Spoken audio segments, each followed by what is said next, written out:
ചോണ ഇന്നലെ വന്ന ഈ പറയുന്ന ഈ സെക്ഷൻ 447 ആണെങ്കിൽ അത് സാധാരണ ജാമ്യം കിട്ടി നമുക്ക് അറിവില്ല. കാരണം ചില പ്രത്യേക അപൂർവ സാഹചര്യങ്ങളിൽ മാത്രമാണ് ഈ വിഷയത്തിൽ ജാമ്യം കിട്ടുന്നത്. എന്നാൽ തന്നെയും കമ്പനി കാര്യ മന്ത്രാലയത്തിൻ്റെയൊക്കെ അനുമതിയൊക്കെ ആവശ്യമാണ്.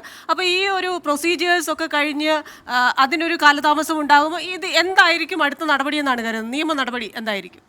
പ്രോസിക്യൂഷൻ എന്തായാലും കമ്പനി കാര്യ മന്ത്രാലയത്തിന് ഒരു അനുമതി വേണമല്ലോ. പ്രോസിക്യൂഷൻ കമ്പനികാര്യ മന്ത്രാലയം പ്രോസിക്യൂഷൻ അനുമതി നൽകി കഴിഞ്ഞു. ആ നൽകിയ പ്രോസിക്യൂഷൻ അനുമതിയുടെ അടിസ്ഥാനത്തിലാണ് അവർക്ക് സ്പെഷ്യൽ കോർട്ടിൽ കംപ്ലൈൻറ്റ്, നമ്മൾ FIR-നൊക്കെ എളുപ്പത്തിൽ മനസ്സിലാക്കാൻ FIR-ന് പകരം എന്ന് വേണേൽ പറയാം കംപ്ലൈൻറ്റ് ഫയൽ ചെയ്യുന്നത്. ആ കംപ്ലൈൻറ്റ് ഫയൽ ചെയ്ത് കഴിഞ്ഞാൽ SFIക്ക് മേൽ നടപടികൾ സ്വീകരിക്കാം, സമൻസ് ചെയ്യാം, അറസ്റ്റ് ചെയ്യാം. അത് SFI ആണ് തീരുമാനിക്കേണ്ടത്. അത്തരം കാര്യങ്ങൾ ഇനി എന്ത് തീരുമാനം എടുക്കണമെന്ന് SFIയുടെ പരിധിയിൽ വരുന്ന കാര്യമാണ്. അറസ്റ്റ് ഉൾപ്പെടെയുള്ള കാര്യങ്ങൾക്ക് SFIക്ക് അധികാരമുണ്ട്. ഷോൺ ജോർജ്, ഇതിൽ ഉറപ്പായും ഇതിലെ രാഷ്ട്രീയം കൂടി ചർച്ചയാവുമല്ലോ. പ്രത്യേകിച്ച് ഷോൺ ജോർജ് ഈ പോരാട്ടം തുടങ്ങി വെക്കുമ്പോൾ BJP നേതാവല്ല, ഇപ്പോൾ ഷോൺ ജോർജ് BJP നേതാവാണ്. അപ്പോൾ ഉറപ്പായും അത് BJPയുടെ പോരാട്ടം കൂടിയാണല്ലോ. ഷോൺ ഈ മുഖ്യമന്ത്രിയുടെ മകൾക്ക്, പ്രത്യേകിച്ച് നാടിൻ്റെ പരിസ്ഥിതി മന്ത്രിയുടെ മകൾക്ക് ഒരു പരിസ്ഥിതിക്ക് ദോഷമുണ്ടാക്കുന്ന ഒരു മുതലാളിയുടെ മക്കളിൽ നിന്നും 2,70,00,000 രൂപ എന്ത് ജോലി ചെയ്തിട്ട് കിട്ടി എന്ന ചോദ്യം പ്രസക്തമാണ് എന്ന് പറയുമ്പോൾ തന്നെ നമ്മൾ പോയതിന് മുമ്പ് നിയമസഭാ തെരഞ്ഞെടുപ്പിലടക്കം കണ്ടതാണ് സ്വർണ്ണക്കടത്ത്, ഈന്തപ്പഴക്കുരു, ഖുറാനിൽ കടത്ത്. എന്നിട്ട് ഇപ്പം എന്തെങ്കിലും താൻസാനിയൻ ബേസിൽ തോക്കും പിടിച്ച് നിൽക്കുന്നു. UAPA, സ്വപ്ന, സാക്കിർ നായിക്കിൻ്റെ എന്തോ പ്രഭാഷണം, എന്തൊക്കെ നമ്മൾ കേട്ടു. എന്തൊക്കെ അങ്ങേയറ്റത്തെ വിധ്വംസകമായ എന്തൊക്കെ നമ്മൾ കേട്ടു. ഇപ്പം എന്തെങ്കിലും കേൾക്കാനുണ്ടോ? എല്ലാം അന്തരീക്ഷത്തിൽ ആവിയായില്ലേ എന്ന് പറയും മട്ടിൽ ഇത് 2019 ആദായ നികുതി വകുപ്പ് CMRL റെയ്ഡ് നടത്തിയതാണല്ലോ. അപ്പോൾ അന്ന് മുതലേ അറിയാം. ഇപ്പം വർഷം എത്രയാവുന്നു? അടുത്ത തെരഞ്ഞെടുപ്പിൻ്റെ പടിവാതുക്കൽ ഈ പറഞ്ഞ ചാർജ് ഷീറ്റ് കാണിക്കുമ്പോൾ ഉറപ്പായും അത് രാഷ്ട്രീയമാണോ എന്ന ചോദ്യത്തിന് പ്രസക്തിയില്ലേ ഷോൺ? ആഷ്മി, എനിക്കത് പറഞ്ഞ് പൂർത്തീകരിക്കാനുള്ള സമയം തരാം. കാരണം ഈ കേസ് തുടങ്ങിയ കഴിഞ്ഞ 18 മാസം പറയാം. ഈ 18 മാസത്തിനിടയിൽ ഞാൻ ഈ കേസിന് പോയത് 4 ഹൈക്കോടതിയിലാണ്. 4 ഹൈക്കോടതി. ഇവർ ഇപ്പോൾ ഒരു ഡൽഹി ഹൈക്കോടതി കൊണ്ട് കേസ് കൊടുത്തിട്ടുണ്ട്. ഈ കഴിഞ്ഞ കേസുകൾക്കെല്ലാം അതുപോലെ ടൈറ്റായിട്ട് ഈ കേസ് ഫോളോ ചെയ്യാനും ഇതിൻ്റെ പുറകിൽ മുഴുവൻ കക്ഷി ചേർന്നുകൊണ്ട് ഈ കേസിൽ നമ്മൾ നിലനിർത്തുകയും ചെയ്തെടുത്ത് ഏതെങ്കിലും ഒരിടത്ത് ഓപ്ഷൻ കിട്ടിയാൽ ഇവരവിടെ ഇതിനെ സ്വാധീനിക്കും. ഇപ്പോൾ ഞാനൊരു കാര്യം പറയാം. ഇപ്പോൾ അതിൽ സ്വപ്ന സുരേഷിൻ്റെ കാര്യം പറഞ്ഞു. എനിക്ക് കൃത്യമായിട്ടറിയാം സ്വപ്ന സുരേഷ് പറഞ്ഞ മുഴുവൻ കാര്യങ്ങളും സത്യമാണ്.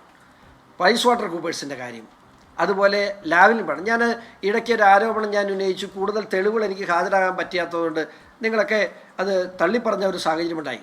അബുദാബി കൊമേഴ്ഷ്യൽ ബാങ്കിലെ വീണ വിജയൻ്റെയും സുനീഷ് M എന്ന് പറയുന്ന വീണ വിജയൻ്റെ മുൻ ബന്ധുവിൻ്റെയും പേരിലുള്ള അക്കൗണ്ടിലേക്ക് കോടിക്കണക്കിന് രൂപ വന്നു എന്നൊരു ആരോപണം ഞാൻ ഉന്നയിക്കുകയുണ്ടായി.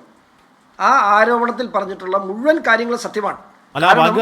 പ്രൈസ് വാട്ടർ കൂപ്പേഴ്സിൽ നിന്നും കൃത്യമായി 2,82,00,000 രൂപ എന്തോ അല്ല, ആ ബാങ്കുകാരൊന്നില്ലെന്ന് പറഞ്ഞല്ലേ? അങ്ങനെ ഒരു അക്കൗണ്ടും ഇല്ല, അങ്ങനെ അക്കൗണ്ടിൽ പൈസയും വന്നിട്ടില്ലെന്ന് പറഞ്ഞല്ലേ? അല്ല, ബാങ്കുകാർ പറഞ്ഞില്ല കേട്ടോ.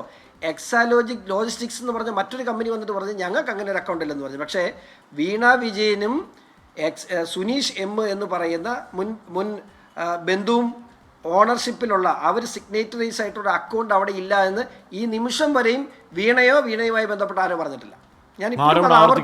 ഞാൻ അതുകൊണ്ട് തന്നെ പറയുന്നു, ഈ കഴിഞ്ഞ കാലങ്ങളിൽ എല്ലാ ആരോപണവും ആവർത്തിക്കുകയാണ്. ഞാൻ ഈ കഴിഞ്ഞ കാലങ്ങളിൽ ഇവിടെ നിന്നും ഏതൊക്കെ കേസുകൾ പോയിട്ടുണ്ടോ അതൊക്കെ ഇന്ത്യയിലെ വിവിധ കോടതികളിൽ ഒരു സാധാരണക്കാരൻ പരാതിയായിപ്പോൾ ഞാനൊരു അഭിഭാഷകനും എന്നെ സഹായിക്കാൻ ഒരുപക്ഷം കോർപ്പറേറ്റ് സെക്രട്ടറി തന്നെയുള്ള നല്ല അഭിഭാഷകരും എൻ്റെ കൂടെ ഉള്ളതുകൊണ്ട്, അല്ലെങ്കിൽ ഞാൻ തോറ്റുപോയേനെ.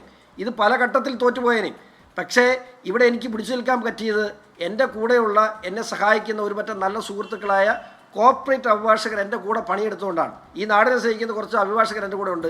അതുകൊണ്ടാണ് എനിക്ക് ഇവിടെ വരെ എത്താൻ കഴിഞ്ഞത്. അല്ലെങ്കിൽ ഒരു സംശയം വേണ്ട, കഴിഞ്ഞ 1 വർഷക്കാലത്തിനിടയിൽ ആരൊക്കെയാണ് വരുന്നത്? സുപ്രീം കോടതിയിൽ ഒരു സിറ്റിങ്ങിന് 1 കോടി രൂപ മേടിക്കുന്ന അഭിഭാഷകരാണ് കേരളത്തിൽ പറന്നിറങ്ങിയത്. പക്ഷെ അവരെയും പിന്തള്ളി നമുക്ക് മുമ്പോട്ട് പോകാൻ പറ്റിയത് നമുക്കത് അതുപോലെ ഫോളോ ചെയ്യാൻ കഴിഞ്ഞുകൊണ്ടാണ്. അത് ഈ കഴിഞ്ഞ കാലങ്ങളിൽ എല്ലാ കേസുകളും സംഭവിച്ചതാണ്. ഞാനൊരു കാര്യം പറയട്ടെ, ഇവിടെ റിട്ടയർ ചെയ്തു പോകുന്ന DGPമാരെ കേരളത്തിൻ്റെ വിവിധ പ്രദേശങ്ങളിൽ പോസ്റ്റ് ചെയ്തേക്കുന്നത് എന്തിനാണെന്നറിയോ? വിവിധ കോർപ്പറേഷനുകൾ കൊടുത്ത് ഈ ഉദ്യോഗസ്ഥ തലത്തിൽ വലിയ രീതിയിൽ ഉദ്യോഗസ്ഥതലത്തിൽ വലിയ രീതിയിലുള്ള ഇടപെടലുകൾ ആ കേസിന്റെ അന്വേഷണത്തിൽ പലയിടത്തും നടത്താൻ പിണറായി വിജയൻ ഇതിനു മുമ്പുള്ള പല കേസുകളും സാധിച്ചിട്ടുണ്ട്. അതായത് ബിനീഷ് കോടിയേരി താങ്കളുടെ അടുത്ത സുഹൃത്താണ്. അപ്പോൾ കേസിന്റെ മുന്നോട്ടുള്ള പോക്കും ഒക്കെ ബിനീഷ് അറിയാവോ? അടുത്തോലെ വിളിച്ചായിരുന്നോ ബിനീഷ്? അല്ല, ഇപ്പം ഇന്ന് ബിനീഷിൻ്റെ രാവിലത്തെ ഫേസ്ബുക്ക് പോസ്റ്റ് കണ്ടെന്ന് പറഞ്ഞ് ബിനീഷ് ഇപ്പം ന്യായീകരിച്ചിട്ടുണ്ട്. എനിക്ക് മനസ്സിലാകുന്നില്ല എനിക്ക് എന്താണ് ബിനീഷിന്. എൻ്റെ അടുത്ത സുഹൃത്താണ്, ഞങ്ങൾ രാഷ്ട്രീയപരമായി ഞങ്ങൾ കാണുമ്പോൾ കീരിമ്പാമ്പുമാണ്. എൻ്റെ ഏറ്റവും അടുത്ത സുഹൃത്താണ്. ഞാനൊരു കൂടപ്പുറപ്പിനെ പോലെ ഞാൻ സ്നേഹിക്കുന്നുണ്ട്. ഞങ്ങൾ ഒരുമിച്ച് പഠിച്ചവരാണ്. ഇതൊക്കെ സത്യമാണ്. പക്ഷേ ഞങ്ങൾക്ക് രണ്ട് രാഷ്ട്രീയമുണ്ട്. ബിനീഷിൻ്റെ സംബന്ധിച്ചോളം ബിനീഷിന് പിണറായി വിജയനെ ന്യായീകരിക്കുക എന്നുള്ള ബിനീഷിൻ്റെ രാഷ്ട്രീയമാണ്. അതിനെ ബാധിക്കുന്ന വിഷയമല്ല. Okay thank you Shone. എന്തായാലും ഷോൺ തുടങ്ങി വെച്ച പോരാട്ടമാണ്.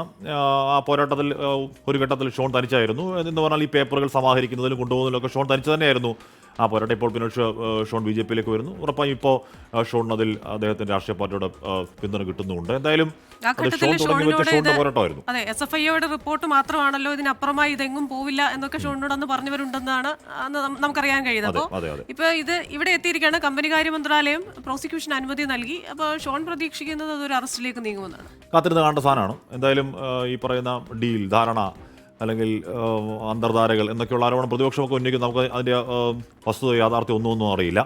എന്താ സംഭവിക്കുക എന്ന് നമുക്കറിയില്ല. എന്ത് സംഭവിച്ചാലും ഇല്ലെങ്കിലും രാഷ്ട്രീയമായി പ്രക്ഷുബ്ധമായി വീണ്ടും ഒരു കാലാവസ്ഥയിലേക്ക് നാട് വീഴും എന്ന കാര്യത്തിൽ തർക്കം വേണ്ട.